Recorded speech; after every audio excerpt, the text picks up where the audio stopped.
నమస్తే, welcome to okay TV. Dharmasthala మొన్నటి వరకు ఇది ఒక పుణ్యక్షేత్రం, కానీ కొద్ది రోజుల కిందటి నుంచి కూడా ఈ పేరు వింటే ఒక భయాందోళన స్టార్ట్ అవుతోంది ప్రతి ఒక్కరికి. ఇందుకు ప్రధాన కారణం శానిటేషన్ వర్కర్ గా పనిచేస్తున్న ఒక వ్యక్తి ఇటీవల పోలీస్ స్టేషన్ కు వచ్చి ఒక కంప్లైంట్ చేయడం జరిగింది. దాదాపు వందలాది మహిళలను, అందులో చిన్న పిల్లలు కూడా ఉన్నారు, అందరినీ కూడా శవాలుగా మార్చి అక్కడ పూడ్చిపెట్టిన ఈ కేసుకు సంబంధించి ప్రధానంగా ఇటీవల ఈ ధర్మస్థల అనే ఒక పేరు ఒక భయాందోళన సృష్టిస్తా ఉంది. ఈ ఆరోపణలు ఏంటంటే, ఆ పారిశుద్ధ్య కార్మికుడు చెప్తున్న ప్రకారం 1995 నుంచి 2014 వరకు అనేక మంది మృతదేహాలను, అందులో ప్రధానంగా ఇది చాలా క్లియర్ గా వినాలి, ప్రధానంగా మహిళల మృతదేహాలు, అందులో చిన్న పిల్లలు, స్కూల్ డ్రెస్ లో ఉన్న పిల్లలను కూడా నేను పూడ్చి పెట్టానని చాలా దారుణమైన సిచ్యువేషన్స్ గురించి ఆయన ఎక్స్ప్లెయిన్ చేయడం జరిగింది. సో ఇవన్నీ ఎందుకు చేశావు అనే ఒక క్వశ్చన్ వస్తే,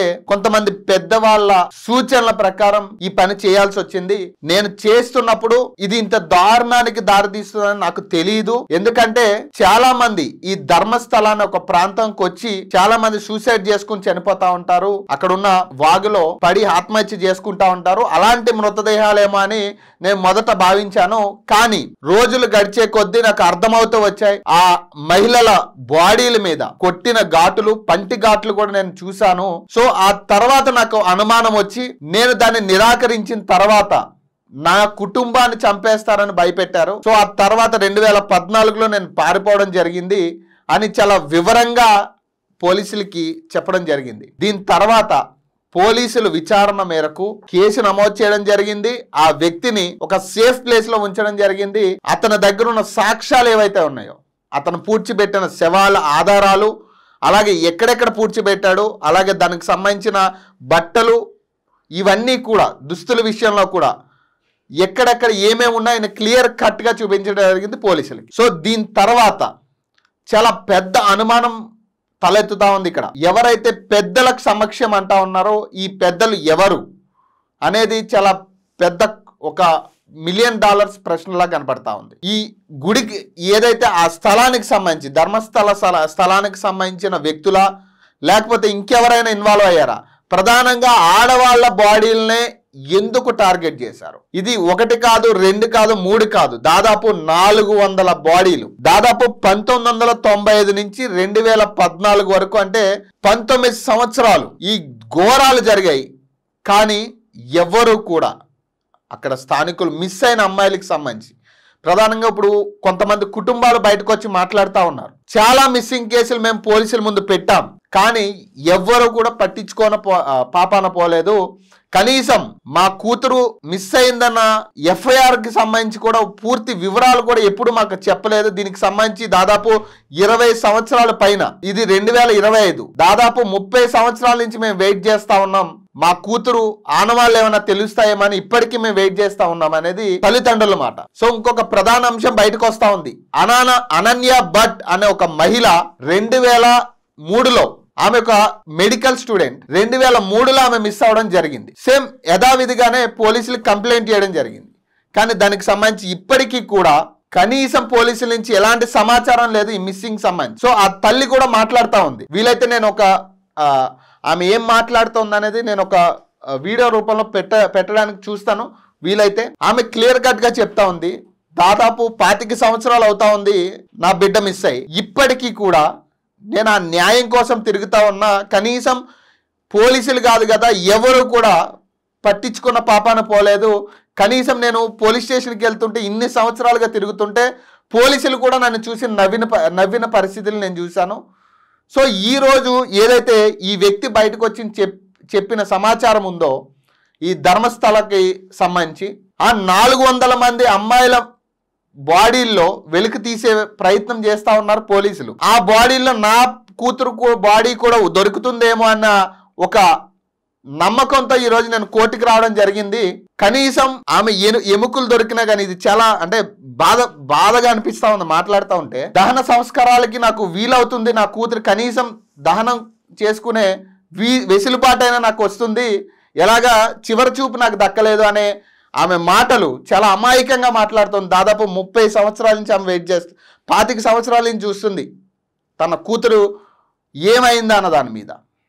మరి ఈ బాడీల విషయానికి వస్తే అసలు ఏం జరిగింది? కొన్ని రేపైనట్టుగా ఘాటులు ఉన్నాయని చెప్తా ఉన్నారు ఆ వ్యక్తి ఎవరైతే ఉన్నారో. మరి అసలు ఎవరు? చిన్న పిల్లలను కూడా నేను చూశాను.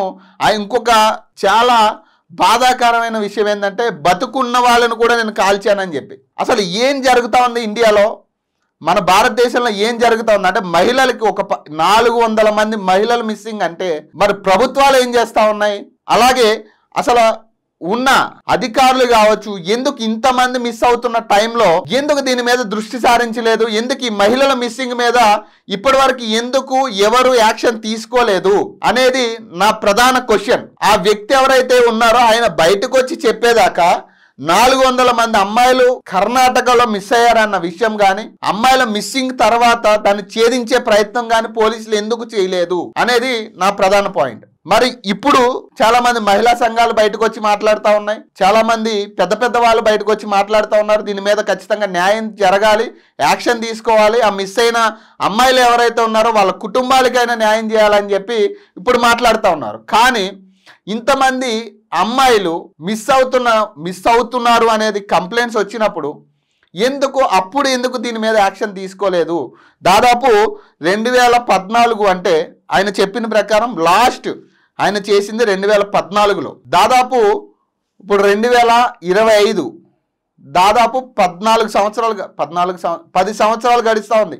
11 సంవత్సరాలు అవుతుంది. 11 సంవత్సరాల తర్వాత ఆ వ్యక్తి బయటకు వచ్చి చెప్తే గానీ పోలీసులకు తెలియదు. అది కూడా ఇద్దరు అమ్మాయిలు కాదు, దాదాపు 100లాది అమ్మాయిలు. పోలీసు వ్యవస్థ మొత్తానికి నాశనం అయిపోయింది అనుకోవచ్చా?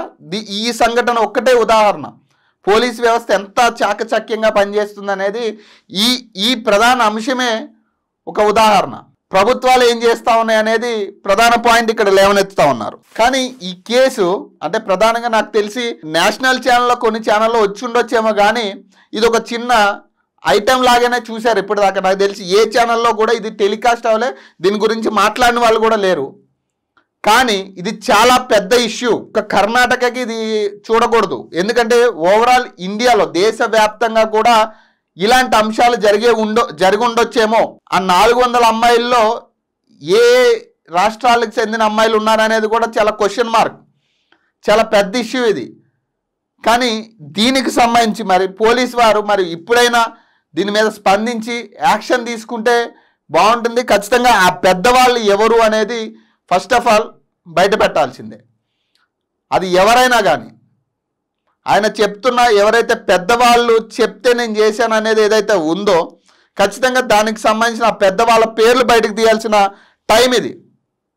ఎందుకంటే చాలామంది పెద్దవాళ్ళు అనే ముసుగులో ఇలాంటి దారుణాలు చాలా చేస్తూ ఉన్నారు. సో ఖచ్చితంగా దీని మీద యాక్షన్ అయితే తీసుకోవాలి. అనన్య భట్ లాంటి వాళ్ళకి కావచ్చు, చాలా మంది అమాయకురాలైన అమ్మాయిలకి సంబంధించి మ్యాటర్ ఇది. ఎందుకంటే అమ్మాయిలకి రక్షణ లేకపోవడం, కల్పించకపోవడం అనేది టోటల్ దేశానికే చాలా చెడ్డ పేరు అది. సో ఇలాంటి అంశాల మీద కనీసం ప్రభుత్వం స్పందించి ఇప్పటికైనా దీని మీద ఒక యాక్షన్ తీసుకుని ఒక ప్రైవేట్ సిట్ వేసి ఖచ్చితంగా ఏ పార్టీకి సంబంధం ఉన్నా కూడా ఆ పెద్దవాళ్ళు ఏ పార్టీకి చెందిన వాళ్ళైనా లేదంటే ఎవరైనా కానీ ఎంతటి వాడైనా కూడా యాక్షన్ తీసుకునేలాగా ముందస్తు చర్యలు తీసుకోకపోతే మాత్రం ఖచ్చితంగా ఇన్సిడెంట్కి సంబంధించి భారతదేశానికి పెద్ద నష్టంగా మారే ఛాన్స్ ఉంది. చూద్దాం, ఇప్పటికైనా కనీసం దీని మీద మాట్లాడే ఛానల్స్ అయినా ముందుకు వస్తాయేమో అనేది. సో మరిన్ని అప్డేట్స్ కోసం చూస్తూనే ఉండండి ఓకే టీవీ.